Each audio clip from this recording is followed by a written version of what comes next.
Hello అండి, అందరికీ నమస్కారం. Welcome to home maker Sizzi. ఎలా ఉన్నారండి? అందరూ బాగున్నారు కదా? నేను కూడా చాలా చాలా బాగున్నాను. ఈ వీడియో ఎప్పటిదనుకుంటున్నారు? 1 మంత్ అవుతుందనమాట. దగ్గర దగ్గర స్వామి కొండకి వెళ్ళే రోజు తెల్లవారుజామున 3 గంటలకే లేచి చపాతీలు టాస్క్ అనమాట నాకు, అమ్మకి. అంటే స్వామి వెళ్తున్నారు కదా, స్వామి కోసం ట్రైన్లోకి చపాతీలు చేయడానికి ఒక 50 చపాతీలు చేయమన్నారు. అంటే 2 డేస్ ట్రైన్లోనే ఉండవలసి వస్తుంది. చపాతీ విత్ టమాటా చట్నీ అయితే నెక్స్ట్ డే కూడా పాడవకుండా ఉంటుందని చెప్పి చపాతీ టమాటా చట్నీ కోసం మార్నింగ్ 3 o'clock లేచామన్నమాట. మళ్ళీ ట్రైన్ టైంకి అందజేయాలని. అన్ని రోజుల నుంచి ఇంకా వీడియో పోస్ట్ చేయడమే అవ్వలేదు. చెప్పాను కదండి, తెల్లవారుజామున 3ంటికి లేచి స్వాముల కోసం చపాతీలు, ఒక్కొక్క స్వామి ఒక్కొక్క ఐటెం తీసుకొస్తున్నారనమాట. అంటే స్వాములు తినడానికి భోజనాలు ఒకళ్ళు అలాగా. అయితే మా స్వామి అయితే చపాతీ టమాటా చట్నీ, మా అమ్మ బాగా చేస్తుంది టమాటా చట్నీ, 2 డేస్ అయినా పాడవదనమాట. ఆ ప్రాసెస్ చూపిస్తూ మా స్వామి ఇడుములు ఎలా జరిగినాయి అనేది చూపిస్తాను మీకు. టమాటా చట్నీ కోసం ముందుగా అంటే నిల్వ ఉండాలి స్వాములకి 2 డేస్ కాబట్టి చక్కగా టమాటాలు, పచ్చిమిరపకాయలు, కొత్తిమీర కడిగేసి పేపర్ మీద కొంచెం ఫ్యాన్ గాలికే తడి లేకుండా ఆరబెట్టారనమాట. ఆరబెట్టేసి తర్వాత కొంచెం అవి ఆరేలోపు స్టవ్ వెలిగించి డ్రైగానే ఆయిల్ లేకుండా ముందుగా కొద్దిగా ధనియాలు, జీలకర్ర, కొద్దిగా లైట్గా మెంతులు, ఎంతో కాదండి కొంచెం ముందు అవి స్కిప్ చేసినా పర్లేదు. ధనియాలు, జీలకర్ర ఆయిల్ లేకుండానే సిమ్లో ఉంచేసి డ్రైగానే ఫ్రై చేశారు. ఈ టమాటా చట్నీ దోశల్లోకి, ఇడ్లీలో కూడా చాలా బాగుంటుంది. ఒకసారి మనం చేసుకుని ఫ్రిడ్జ్లో పెట్టుకుని ఒక 3 డేస్ వరకు చట్నీ లేకపోయినా చక్కగా ఫ్రిడ్జ్లో స్టోర్ చేయకపోయినా 2 రోజులు ఉంటుంది. స్టోర్ చేసుకుంటే ఇంకెక్కువ రోజులు ఉంటుంది అనమాట. చక్కగా ఈ ఫ్రై అయిపోయిన తర్వాత జీలకర్ర, ధనియాలు తొందరగానే వేగిపోతాయి కదండి. అవి వేగిపోయిన తర్వాత నువ్వులు తీసుకున్నారు. ఇప్పుడు ఏ గిన్నెతో, ఒక చిన్న గిన్నె నిండా అంటే నువ్వులు ఎక్కువ క్వాంటిటీలో 2 స్పూన్స్ జీలకర్ర, ధనియాలు క్వాంటిటీలో అయితే తీసుకున్నారు. 1 కేజీ టమాటాల వరకు అయితే ఉన్నాయండి. ఒక చిన్న గిన్నె నిండా నువ్వులు తీసుకుని నువ్వులు కూడా ఇందులో వేసేసి చక్కగా అవి కూడా ఫ్రై చేసేసారనమాట. ఆయిల్ అస్సలు వేయలేదు దీంట్లో మాత్రం. నువ్వులు కొంచెం ఎక్కువ తొందరగానే ఫ్రై అయిపోతాయి కాబట్టి చిటపటలాడిన తర్వాత తీసేసుకోవడమే, లేకపోతే తొందరగా మాడిపోతాయి కదండి. చాలా అంటే చాలా టేస్ట్గా వచ్చింది ఆ రోజు చట్నీ. స్వాములకి ఇవ్వగా కూడా ఇంకా ఇంట్లో కూడా ఉంచాం కదా, చాలా టేస్ట్గా ఉంది. ఒకసారి ట్రై చేయండి, చాలా బాగుంటుంది ఇది. అవి ఫ్రై అయిపోయిన తర్వాత టమాటా ముక్కలు చిన్న చిన్న ముక్కలుగా కట్ చేసుకోవాలన్నమాట.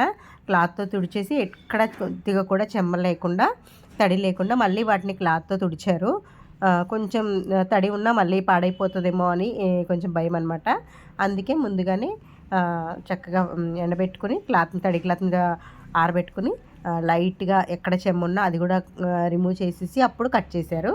తర్వాత ఇప్పుడు మనం ఏదైతే అవి వేయించుకున్నామో అవి తీసేసి ధనియాలు, జీలకర్ర, నువ్వులు తీసేసి కొంచెం ఆయిల్ వేసి చిన్న అల్లం ముక్క అయితే చిన్న చిన్న ముక్కలుగా కట్ చేసి అల్లం ముక్క వేశారనమాట. ఈ అల్లం ముక్కల్ని నూనెలో చక్కగా వేయించేసుకోవాలి. ఈ నూనెలో ఇవి వేగిపోయిన తర్వాత అప్పుడు పచ్చిమిరపకాయలు వేయాలి. పచ్చిమిరపకాయల తర్వాత కొంచెం కొత్తిమీర కూడా వేసి చక్కగా సిమ్లోనే ఉంచి ఫ్రై చేయాలి. అల్లం ముక్కలు పెద్ద మంట పెడితే అల్లం ముక్కలు ఫ్రై అవ్వవు, పచ్చిగా ఉంటాయి. అల్లం ముక్కలు కొంచెం ఫ్రై అయిన తర్వాత అప్పుడు పచ్చిమిరపకాయలు వేయాలి. పచ్చిమిరపకాయలు వేసిన తర్వాత కొద్దిగా కొత్తిమీర కూడా వేసుకొని చక్కగా దీన్ని కూడా ఫ్రై చేసేసుకోవాలి. చపాతీ పిండి ఆల్రెడీ కలిపే ఉంచారు. ముందు ఈ ప్రాసెస్ చూపించిన తర్వాత కలిపిన ప్రాసెస్ కూడా మీకు చూపిద్దామని ఉంచానమాట. కలిపి పక్కన పెట్టేశారు ఒక 1 అవర్ ముందే. 3కి లెగిస్తే మేము 50 చపాతీలు చేసినప్పటికీ 6 అయిందనమాట. ఇదిగోండి, కొత్తిమీర కూడా వేసేసి చక్కగా కొత్తిమీర, పచ్చిమిరపకాయలు, ఏదైతే అల్లం ముక్కలు వేసామో ఇవన్నీ కూడా చక్కగా కొద్దిగా లైట్గా సాల్ట్ వేసుకుని ఫ్రై చేసుకోవచ్చు. నార్మల్గా ఫ్రై చేసినా పర్వాలేదు, కొంచెం సాల్ట్ అయితే వేసుకోండి. ఇదిగోండి, చక్కగా ఫ్రై అయిపోయినాయి కదా, ఈ పక్కన పెట్టేసి ఇప్పుడు మరి కొంచెం ఆయిల్ వేసుకొని టమాటా ముక్కలు వేసేసుకోవడమే. మమ్మీ ఇవన్నీ ఒక ప్లేట్లోకి తీసేస్తున్నారు. ఇందాక జీలకర్ర, ధనియాలు ఉన్నాయి కదా, అవి కూడా మిక్సీ గిన్నెలోకి తీసేసారనమాట, చల్లారుతాయి కదా అని లోపు. ఇప్పుడు దీంట్లో కొంచెం ఆయిల్ వేసి మనము టమాటా ముక్కలు కట్ చేసుకుని పెట్టుకున్నాం కదండి, టమాటా ముక్కలు అన్నీ ఇందులో వేసేసుకోవడమే. టమాటాలతో పాటు కొద్దిగా చింతపండు కంపల్సరీగా వేయాలి. చింతపండు వేస్తేనే పచ్చడి పాడవకుండా ఉంటుందన్నమాట, పులుపుదనం ఎక్కువగా ఉండాలి. ఇందులో సాల్ట్ వేసేసి మూత పెట్టేసి మగ్గనిచ్చారు. ఇదిగోండి చపాతీ పిండికి 50 చపాతీలకి ఒక చపాతీ ప్యాకెట్ కేజీ ప్యాకెట్ మొత్తం పట్టేసిందనమాట. ప్యాకెట్ ఫుల్ ప్యాకెట్ అంతా వేసేసి కొంచెం ఇందులోనే సాల్ట్ ఆయిల్ వేసి పిండి అయితే కలిపారు మా మమ్మీ. చట్నీలో ఎక్కడాను వెల్లుల్లిపాయ అయితే యూజ్ చేయలేదు. నార్మల్గా వెల్లుల్లిపాయ వేసుకుంటే చాలా బాగుంటుంది. స్వాములకి కాబట్టి వెల్లుల్లిపాయ యూజ్ చేయకుండానే చట్నీ ప్రిపేర్ చేశారనమాట. ఇదిగోండి ఇందులోనే కొంచెం ఆయిల్ కొంచెం సాల్ట్ వేసి చపాతీ పిండి కలుపుతున్నారు. కేజీ పిండికి ఒక 50 చపాతీలు అయితే అవినాయండి. కొంచెం పెద్ద సైజు చేసుకుంటే ఒక 45 కనీసం అవుతాయి అనమాట. ఆశీర్వాద్ ప్యాకెట్ ఒకటి ఫుల్గా వేసేసాము. పిండి కలపడానికే చాలా టైం పట్టిందనమాట. ఆల్మోస్ట్ చపాతీ పిండి కొంచెం కలపడమే కొంచెం కష్టంగా ఉంటుంది కదా. కేజీ పిండి కొంచెం ఈవెన్గా అంత ఎక్కడ ఇది లేకుండా మొత్తం కలిసేలా కలుపుకోవాలంటే కొంచెం కష్టం. ఓన్లీ పిండి కలపడానికి 15 మినిట్స్ టైం పట్టిందనమాట. చక్కగా దీన్ని కలిపేసి ఒక బాక్స్లో పెట్టేసి ఉంచేసారు ఒక 1 అవర్. చక్కగా నాని ఉంటుంది, చపాతీలు మెత్తగా వస్తాయని. చపాతీలు గట్టి పడకుండా నెక్స్ట్ డే కూడా పాడవకుండా ఎలా ప్యాక్ చేశారనేది కూడా చూపిస్తాను. మనం ఎక్కడికైనా లాంగ్ జర్నీ చేసినప్పుడు ఇలా చేసుకుంటే ఎన్ని రోజులంటే మనం మ్యాక్సిమం ఉంటే ఒక 4 డేస్ ఉంచుతాం, అంతకు మించి ఉంచం కాబట్టి మనకి ఆ 4 డేస్ కూడా చక్కగా గట్టి పడకుండా చట్నీ పాడవకుండా చక్కగా ఉంటాయి అన్నమాట. నార్మల్గానే మా మమ్మీ చపాతీ చేయడంలో పూరీలు చేయడంలో ఎక్స్పర్ట్ అనమాట. చాలా బాగా చేస్తారు. అందుకే ఇంకా ఈయనకు కూడా మా మమ్మీ చేసిన ఈ టమాటా చట్నీ చపాతీ అంటే కొంచెం ఇష్టం కాబట్టి స్వామి దీన్ని ప్రిఫర్ చేశారనమాట. టమాటాలు చక్కగా ఉడికిపోయినాయి. చపాతీ పిండి కూడా కలపడం రెడీ అయిపోయిందనమాట. ఇది చెప్పాను కదండి, ముందు పిండి కలిపిన తర్వాతే చట్నీ ప్రాసెస్ అయితే స్టార్ట్ చేసాము. చట్నీ ప్రాసెస్ అంతా అయ్యేలోపు పిండి చక్కగా నానిపోయిందనమాట. ఇప్పుడు మా మమ్మీ ఏంటంటే ఒక్కొక్క అదే చపాతీలు చేసి ఇస్తూ ఉంటే నేనేమో కాల్చడం అనమాట.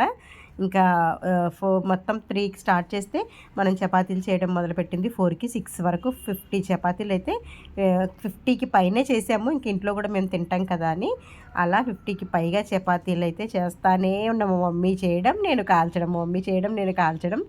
ఇంక ఇదే చక్కగా పలచగా పొరల్లాగా వచ్చేలాగా బాగా చేస్తారు మా మమ్మీ చపాతీ. ఇలాగ 3 చపాతీలు 4 చపాతీలు అలా చేస్తే నేను పట్టుకెళ్ళి కాల్చడం అనమాట.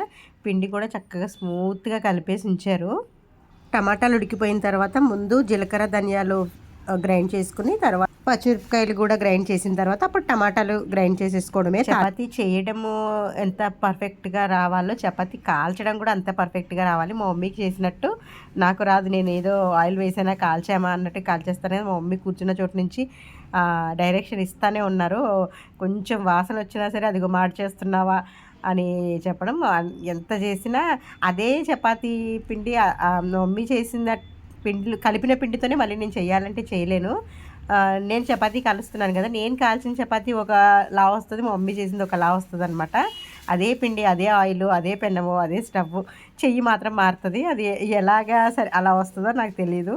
నేను అంత పర్ఫెక్ట్గా అయితే చేయలేదు. మమ్మీ చేసింది అయితే చాలా బాగా వస్తుంది. కాల్చడంలో కూడా చపాతీ కాల్చడంలో కూడా టెక్నిక్స్ ఏమైనా ఉంటాయేమో. అలా ఇలా ఏదోలా చేసి ఒక 50 చపాతీలు అయితే చక్కగా కంప్లీట్ చేసుకున్నాం అనమాట. కొంచెం ఆయిల్ వేస్తూ అంటే నిల్వ ఉండాలి కాబట్టి ఆయిల్ వేయకపోతే బాగోదు. కొంచెం ఎక్కువ 2 రోజులు ఉంటాయి కాబట్టి ఆయిల్ వేసుకుంటేనే స్మూత్గా ఉంటాయి. నేను ఇంకా ఆయిల్ కొంచెం ఎక్కువగానే వేసి కాల్చాను అనమాట. చట్నీ గ్రైండ్ చేసుకునేటప్పుడు మనం నార్మల్గా ఎల్లుల్లిపాయలు యూజ్ చేసుకోవాలంటే చేసుకోవచ్చు. ఇప్పుడు స్వాములకు కాబట్టి చేయట్లేదు. చపాతీల ప్రాసెస్ అనేది మనకి ఎక్కడికైనా టూర్కి పెట్టుకున్నప్పుడు కొంచెం ఎక్కువ టైం తీసుకున్నా మనం బయట ఫుడ్ తినకుండా ఉండి మనకి నచ్చినట్టు తినాలంటే కొంచెం కష్టపడి చేసుకుంటే ఇదే బెటర్ అంటాను నేనైతే. కాకపోతే కొంచెం టైం టేకన్ ఎక్కువ పడుతుంది, టైం ఎక్కువ తీసుకుంటుంది. దీనికి తడి చేతులు తగలకుండా ఉంటే ఎక్కువ రోజులు ఉంటుంది అనమాట. నేను చపాతీలు మమ్మీ చేస్తున్నాను, నేను కాలుస్తానే ఉన్నాను. మళ్ళీ మా మమ్మీ మధ్యలో వచ్చి సరిగ్గా చేస్తున్నావా లేదా, పాడైపోతాయి, గట్టిపడిపోతాయి అంటానే ఉన్నారనమాట. అప్పటికి 2-3 చపాతీలు మార్చేశారు. మాడిపోయినవి అన్నీ తీసేసి మళ్ళీ మా మమ్మీ మళ్ళీ 2-3 సార్లు వచ్చి మా మమ్మీ కాల్చడం అలా చేశారనమాట. అలా తెల్లవారుజామున 3 గంటల దగ్గర నుంచి 6 గంటల వరకు స్వామికి ట్రైన్లోకి ఏవేవి కావాలో ఇవన్నీ ప్రిపేర్ అయితే చేసాము. చేసేసి చపాతీల ప్రాసెస్ అయితే కంప్లీట్ చేసామన్నమాట. ఇదిగోండి ఫైనల్గా మేము స్టార్ట్ చేసిన చపాతీల టాస్క్ కంప్లీట్. 50కి పైగా చపాతీలు చేసాం. ఇదిగోండి లాస్ట్ చపాతీ మాడి చేశాను చూసారా, 50కి పైగా చపాతీలు చేశాను. ఏం చేశారంటే మా మమ్మీ వీటిని 10 చపాతీలు లాగా ఒక్కొక్క న్యూస్ పేపర్లో ప్యాక్ చేశారనమాట. 50 చపాతీలు 50 ప్యాకెట్స్ లాగా సర్దేసి ఉంచారు. ఇలా న్యూస్ పేపర్లో పెట్టి గాలి వెళ్లకుండా ప్యాక్ చేస్తే మెత్తగా ఉంటాయి, గట్టిపడవు అని మమ్మీ ఇలా చేస్తారనమాట. ఇలా అన్న పెట్టుకోవచ్చు, లేకపోతే సిల్వర్ పేపర్ ఉంటుంది కదండి, దాంట్లో వేసినా సరే చపాతీలు గట్టిపడవు. మనకి నెక్స్ట్ డేకైనా స్మూత్గా ఉంటాయి. మనం చేసిన చపాతీలని 10 చపాతీలు చేసి 10 ప్యాకెట్స్ కింద మమ్మీ న్యూస్ పేపర్లో చుడుతున్నారనమాట. మీ దగ్గర సిల్వర్ పేపర్ అవైలబుల్గా ఉంటే దాంట్లోనైనా చుట్టుకోవచ్చు, అదైనా అస్సలు పాడవదు. మమ్మీ ఎప్పుడైనా హైదరాబాద్ నుంచి మమ్మీ పాలకొల్లు వచ్చినా మాకు వచ్చినా ఏం కావాలమ్మా అంటే చపాతీ టమాటా చట్నీ తీసుకురామ్మా అంటే సేమ్ ఇదే ప్రాసెస్లో ఇక్కడికి వచ్చిన తర్వాత చేయొచ్చు, కానీ మా మమ్మీ చేసుకుని తీసి వస్తారనమాట. చపాతీలు చేసి అదే సేమ్ అలాగే పేపర్లో చుట్టి టమాటా చట్నీ అంత బాక్స్లో వేసుకున్నాను. ఆ రోజు ఇంకా నేను టిఫిన్ మమ్మీ వాళ్ళకి ఏం చేసినా నేను ఇంకా వేరే టిఫిన్ తిని మమ్మీ రాగానే ఫస్ట్ చపాతీలు ఆ టమాటా చట్నీ యాడ్ చేసుకుని తింటాను. అంత టేస్ట్గా చేస్తుంది, చాలా అంటే చాలా బాగా వస్తుంది. చెప్పాను కదండి స్వామికి ఏం కావాలో అయితే వండేసాము. స్వామి బయలుదేరే టైం కూడా అయిపోయింది. అంటే అదే రోజు స్వామి ఇంటికి వచ్చి స్వస్తి చెప్పి వెళ్ళారనమాట. ముందు రోజే వెళ్తారు, కానీ ముందు రోజు మంగళవారం ఇంట్లోంచి స్వామిని పంపకూడదు కాబట్టి బుధవారం పొద్దున్నే ఇంట్లో కొబ్బరికాయ కొట్టేసి ఇంటికి స్వస్తి చెప్పి అయితే శబరిమల అయితే బయలుదేరారు.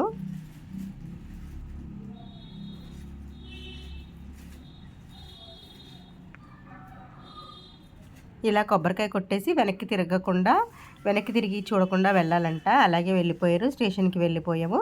ట్రైన్ రానే వచ్చేసింది. ఇక్కడి నుంచి విజయవాడ నుంచి విజయవాడలో కనకదుర్గమ్మ దర్శనం చేసుకుని అక్కడి నుంచి ఈవినింగ్ 9 o'clockకి ట్రైన్ ఉంది, శబరిమల ట్రైను. అప్పుడు ఈవినింగ్ 9 o'clockకి ట్రైన్ ఎక్కారనమాట. ఇంకా అమ్మవారి దర్శనం చేసుకుని అక్కడ మళ్ళీ అమ్మవారి గుడి దగ్గర భోజనాలు చేసి బయలుదేరారు. సాయంత్రానికి మళ్ళీ ఇంకొక స్వామి తీసుకురావడం, నెక్స్ట్ డే మార్నింగ్ ఇంకొక స్వామి తీసుకురావడం, అలా ఒక్కొక్కరు ఒక్కొక్క వెరైటీ అలా చేసుకుని వచ్చారనమాట. ఫైనల్గా మా స్వామి అయితే కొండకి బయలుదేరిపోయారు, ట్రైన్ బయలుదేరిపోయింది. ఇడుముళ్ళు వీడియోస్ ఆల్రెడీ షార్ట్స్ వీడియోస్లో చాలా పోస్ట్ చేశాను కదా అని ఇడుముళ్ళు కట్టే వీడియో పెట్టలేదు. షార్ట్స్లో చాలా ఉన్నాయి. ఆ రోజు మొత్తం జరిగిందంతా లాంగ్ వీడియో షూట్ చేసి నాకు వీడియో పెట్టడం అవ్వలేదనమాట. ఈ మధ్య ఒక్కొక్కటి ఎడిటింగ్ చేసి వాయిస్ ఇస్తున్నాను. ఫైనల్గా చక్కగా మా స్వామికి క్షేమంగా వెళ్ళి లాభంగా వచ్చారు. అయ్యప్ప వారి దర్శనం చాలా చక్కగా జరిగింది, మంచిగా దర్శనం జరిగింది. అన్ని ఊర్లు అన్ని దర్శనాలు బాగా జరిగినాయి. తర్వాత మళ్ళీ మేము తిరుపతి వెళ్ళడం ఆ వీడియోస్ అన్నీ మీకు పోస్ట్ చేశాను. మళ్ళీ సంవత్సరానికి చక్కగా మళ్ళీ ఇలాగే అయ్యప్ప మమ్మల్ని కరుణించాలి, మళ్ళీ అయ్యప్ప మాల వేసుకోవాలి, దీక్ష చక్కగా చేయాలి. అయ్యప్ప స్వామి ఆశీస్సులు మాతో పాటు మీపై కూడా ఉండాలి. ఈ అయ్యప్ప స్వామి మాల స్టార్ట్ అయిన దగ్గర నుంచి మంచిగా వీడియోస్ పోస్ట్ చేస్తున్నాను, మీరు కూడా చూస్తున్నారు. ఎవ్రీ ఇయర్ చేస్తాను. ఈ సంవత్సరానికైతే ఇలా జరిగింది. ఓం శ్రీ స్వామియే శరణమయ్యప్ప. ఈ వీడియో మీ అందరికీ నచ్చిందని అనుకుంటున్నాను. వీడియో నచ్చితే లైక్ చేయండి, షేర్ చేయండి, సబ్స్క్రైబ్ చేయండి. Thanks for watching. మా స్వామికి బాయ్ చెప్తున్నాను కదా, స్వామితో పాటు మీకు కూడా బాయ్ బాయ్.